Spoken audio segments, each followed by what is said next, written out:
There was a time in my life when I tried to be Spider-Man. It all started back in 2003. Back then, there were no computers, at least in my vicinity. I mean, there were, but I didn't have any access to them. Nor the internet. Oh boy, I've never even heard of that thing back then. Nor did I have any video game console, except for the cheaper power of this Nintendo 65, which could only play Mario.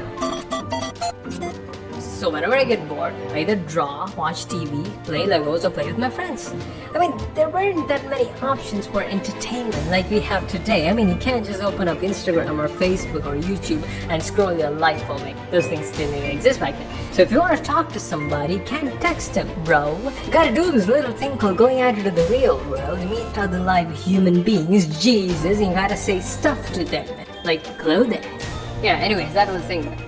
So my wonderful dad thought I should have more electronic entertainment options in my household. So he bought me this device called the DVD player. So for those 21st century kids out there who have no idea what this thing is, the DVD player is an electronic device thingy that was used by humanity to play video or movies, or whatever you like. You do that by inserting the circular object called the compact discs, which are round, flashy objects, kinda looks like a donut but a lot flatter and you can't eat them, and you insert these things into the device to play your video or your movie. Good to gosh, you shouldn't scratch them or drop them on the ground, because you have to rub your CD on your t-shirt 1,444 times before you put them back in, or you'll get this wonderful message on your TV screen. This, not that. So anyways, my dad got this DVD player and a couple of CDs, which were mostly Disney cartoons, and there's one movie called Spider-Man. I've never seen any superhero movies back then, and this was my first, and holy shit, I loved it. I loved it so much, I watched that film more than 100 times, and I'm not kidding when I say that. I admired everything about that movie, the red and the blue suit, the web slinging, the climbing walls, jumping from building to building, the cool hallway fight scene, and the part where Peter Parker designs his own suit. Holy freaking shit, bro, that's my favorite part. Every time I see that scene, I grab a piece of paper and I just draw. But the thing was, it wasn't enough for me to just draw what I see on screen. I had to do something more, be something more. I had to be Spider-Man. This was the biggest project of my life, to be Spider-Man. And I can't do this alone. I need help. So I called my friend G. G is pretty much like me. He draws and he loves superheroes. He was a big fan of Superman, and like me, he had his own Superman project going on inside. He even showed up to our place once wearing a red cape and an underwear on the outside. I thought it was totally cool. The plan was simple. Find a radioactive spider and make it bite me. And hope I turn into Spider-Man the next morning. Yeah, it was very simple. And there was a cave near my house. It's not like a real cave, it's like a man-made cave intended for show. But nevertheless, there were lots of spiders in them. Every day after school, me and G would go there looking for spiders. Hopefully radioactive. There were lots of spiders in that cave. Big ones, small ones, tiny ones, all kinds of spiders. We would catch that, put them on our hand, and wait for it to bite us.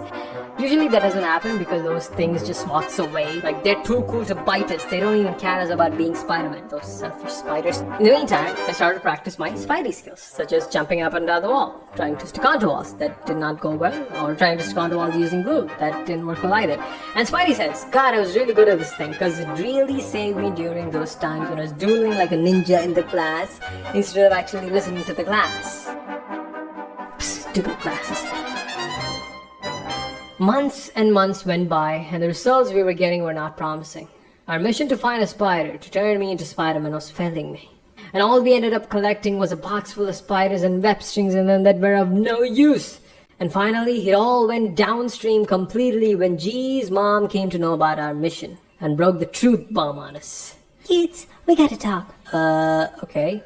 Thing is, when you get bit by a spider, you don't turn into You know, when you get bit by a spider, you can't turn into Spider-Man.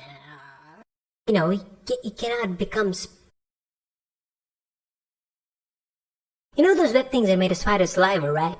Say what? Yes, spiders. It comes out of their mouth, hence their saliva. Spider saliva. It's made out of spider saliva? Yeah. Ew, jeez, God, F Spider-Man. I don't want to be Spider-Man made out of saliva, jeez. And there it all ended.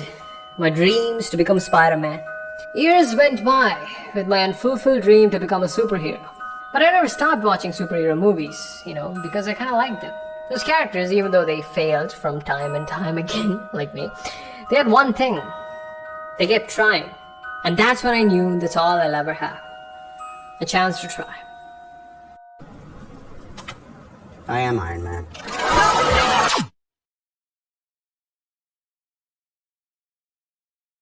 The time I try to be Iron Man.